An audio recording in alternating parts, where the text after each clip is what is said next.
आदित्याय च सोमाय मंगलाय बुधाय च गुरुशुक्रशनिभ्यश्च राहुवे केतवे नमः।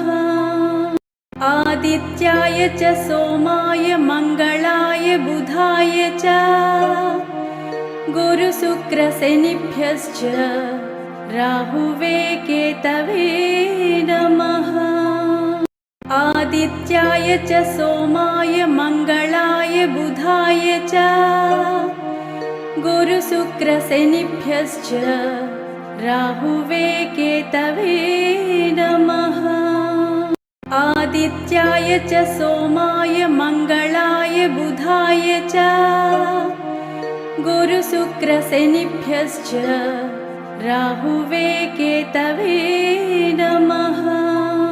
आदित्याय च सोमाय मंगलाय बुधाय च गुरुशुक्रशनिभ्यश्च राहुवे केतवे नमः। आदित्याय च सोमाय मंगलाय बुधाय च गुरुशुक्रशनिभ्यश्च राहुवे केतवे नमः।